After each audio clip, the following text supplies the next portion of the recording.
primeira imagem que eu tenho quando criança é difícil, né? Depois você tenta aí na sua casa pensar assim, o que eu lembro? Qual que é a primeira lembrança que eu tenho quando criança, né? Eu tenho uma lembrança assim que eu tava no quarto da minha mãe, junto com a minha mãe já tava dormindo. Eu era, sei lá, devia ter o quê? Uns 5 aninhos. Eu lembro que eu acordei. Eu não sei de onde que tem essa memória em mim, mas eu vi uma luz muito grande na porta inteira, como se a porta do meu quarto fosse um portal. A porta de saída do quarto da minha mãe ali fosse um portal. E eu lembro que tinha um ser. Pra mim, esse ser que estava me chamando assim, devia ter uma altura mediana, né? Claro que ele seria maior que uma criança, mas ele tinha uma altura mediana. E pra mim, a lembrança que eu tenho dele era como se fosse o diabo, cara. Então era algo assim que até me arrepia. Porque eu lembro disso, uma luz muito forte, e ele, assim, eu conseguia ver ele com chifre, só que médio, assim, entendeu? Como se batesse assim na nossa cintura. E com rabo, não lembro se ele estava segurando alguma coisa ou me chamando, não sei se eu sonhei, mas é muito viva essa imagem na minha cabeça, né? E logo depois, quando eu já contei já algumas vezes, né, essa história aqui, aquela vez que eu estava no quarto dos meus primos, fui passar lá as férias na casa deles, né? E eu tô contando essas histórias, pessoal, só para ilustrar que todas essas experiências que eu tive, eu não tive como associar a algo era material, mas não tem como explicar como estavam ali naquele momento, entende? Então por isso que eu tô tentando contar assim resumidamente para vocês.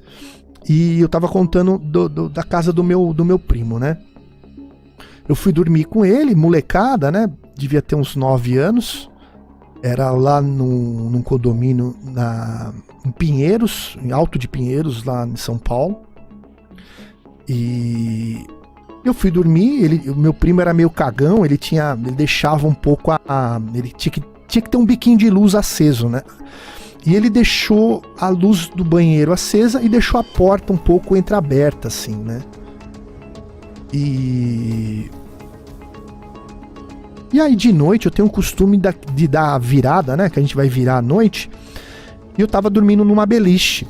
Só que meu primo dormia na beliche pro lado onde tinha a proteção proteção à grade ali, né? Que não deixa a pessoa virar e cair da cama, né? E eu, como era visita, né? Eu fiquei que nem carta de baralho. Sabe quando criança dorme um com o pé na cara do outro, assim? Só que eu fiquei da parte onde era a escada. E a imagem que eu tenho quando eu virei, tinha um ser, tinha essa formato do corpo, daqui do peito pra cima, e tava me olhando. Ou ele estava bem na minha cara, subiu a escada, ou o cara era muito grande. Era uma pessoa que tava ali. Eu tinha a sensação que ele estava com uma roupa parecida com aquela de neoprene, né? Neoprene, né? Que fala que é aquela roupa de mergulho, porque era toda escura, eu não via rosto. Eu via um ombro, via o pescoço, via a cabeça me olhando assim, cara a cara, como essa imagem aqui com vocês. Só que tudo preto. Era real, porque ele tapou a luz que veio do banheiro. Eu vi a silhueta dele certinho. Eu fechei meu olho com muito medo. E falei, o que eu faço agora? Né? Falei, não, deve ser coisa da minha cabeça, né? E aí devagarzinho eu fui abrindo um olho. E tava lá ainda, cara. Eu falei, não é coisa da minha cabeça não, tem alguém aqui, cara. Só que eu vou fingir que eu tô dormindo. A nossa mente fica tentando achar. Eu falei assim, se ele quiser fazer alguma coisa comigo, ele vai fazer. Mas eu vou fingir que eu tô dormindo pra ele ter dó de mim. Sei lá o que eu pensei na hora, mas eu fingi que eu tava dormindo, mas com muito medo. Eu fui virando aos poucos até eu virar de costa e cobrir minha cabeça. E ali eu comecei a rezar, né? E no outro dia ninguém viu nada, todo mundo achou que era coisa da minha cabeça. Hoje eu tento associar como ele entrou ali no quarto, né? E eu lembro que ele morava no 8º andar, e hoje nós recebemos muitos relatos de pessoas que entram essas, que nem a gente exibiu na semana passada, essas esferas, esses orbes, né? Esferas de energia, entram dentro da casa das pessoas. Já recebi várias pessoas que falam isso. E vai saber se esse objeto é um modo de transporte para esses seres que vêm de outros lugares, talvez de outras dimensões, né? E talvez eu acredito que a janela ficava um pouco aberta, a janela do banheiro, essa bola entrou ali, eu não vi, eu estava dormindo, e ali, na hora que ele chega no lugar que ele quer, ele se materializa. Agora, não sei se fez alguma coisa comigo, com meus primos, talvez eu esteja aqui por causa disso, né? Não dá para saber, né? Mas tem mais uma história, mas eu tenho que dar sequência no programa. Se der tempo, eu conto a história das vozes também na minha janela, que também foi esse dia aí, foi um dia também que eu não tenho como explicar o que era isso aí, mas que foi algo assim também, que a física não explica, mas aí vocês me lembram, tá? Se der pra falar até o final do programa, que eu tenho mais coisas aqui para apresentar, senão vai ficar muito tarde. É interessante, né, isso que o Gedo falou a respeito do lance do próprio chupa-cabras, né, que não mostra por onde ele entra em canil de cães, em galinheiro das galinhas ali, e acaba com os bichos, né? Não mostra entrada e saída, e então o próprio chupa-cabra, ele é considerado um ser que talvez venha de outra dimensão, ou que tenha esse poder de teletransporte, né? Porque ele tem que entrar e sair por algum lugar, né? Tem muitos casos também conversados com o Carlos Alberto, quando ele esteve aqui no programa. Você pode procurar esse programa chamado Estranha Colheita, que é o título de um dos livros do Carlos Alberto Machado, onde ele conta, né, o caso que aconteceu na cidade de, se eu não me engano, acho que é Santa Isabel, próximo de Atibaia, onde uma senhora que já doente, né, a nora chegou até ela e viu que ela estava morta sobre a cama, né? Ela já estava doente, mas até então viu a pulsação, viu que ela estava, que ela tinha morrido durante a noite. Ela tomou a decisão de fechar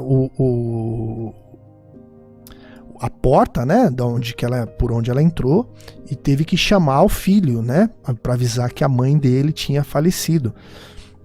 Foi então até o trabalho do marido, que era filho dessa senhora que faleceu, chamou ele, avisou ali, né, que a mãe tinha morrido, e quando eles adentraram a casa, que ela tinha trancado, e demorou cerca de 40 minutos para fazer o trajeto de chamar ele no serviço e voltar, ela viu que o filho foi até o quarto dessa senhora, da mãe dele, e deu um grito, né? Ela falou, nossa, mas eu já avisei que ela estava morta, né? E quando ela chega, ela percebe que essa senhora está sem a face. Ela cortaram da mesma forma que você encontra animais mutilados, como vacas, cachorros, patos, galinhas. Você via a senhora, porém ela já tinha morrido, né? Não se sabe se foi por essa razão, mas ela ainda estava com o rosto quando a mulher foi. E cerca de 40 minutos tiraram, né? Cortaram a face, tiraram o globo ocular dela, a língua, e tudo sem derramar uma gota de sangue, né? E por onde que entrou esses seres, né? Eu tenho para mim também que tem algumas palavras que aqui no YouTube a gente não pode falar, né? Mas eu tenho para mim que alguns casos de pessoas que atentam com a sua própria vida também, né? Pode ser que apresentem essas características, né? De seres ali, quando você menos vê, tá dentro da sua casa e te força a fazer algo que você não queira. Vai saber, né? Não temos como comprovar, mas no caso dessa senhora e de outras pessoas que apareceram da mesma maneira, mutiladas, sem ter um arrombamento, sem ter nada ali, isso é real, tá? Isso aconteceu e a polícia não pode comprovar nada, porque foge da área de conhecimento, né? Tanto que no laudo médico, se eu não me engano, falaram que foi roedores que arrancaram a face da senhora, né? O que não é verdade, mas eles tinham que colocar alguma coisa ali. E uma curiosidade para encerrar sobre esse caso é que essa senhora, até chegar à perícia técnica e tudo mais, ela permaneceu quente, ou seja, mais de 24 horas ela estava com uma temperatura até acima do que o corpo, os 36 graus, né, do nosso corpo, né? Então ela estava quente ainda, mesmo depois de morta há muito tempo, né? Eu até perguntei pro Carlos se ele sabia alguma informação, né? Se veio algum órgão americano estudar esse caso aí, mas meio que não soube explicar, né? Porque ela foi enterrada às pressas ali. Eu até sugeri a possibilidade deles levarem o corpo dela para estudo, e talvez enterrar um caixão só simbolicamente, né, para a família enterrar, ter um simbolismo ali, né, da despedida, né?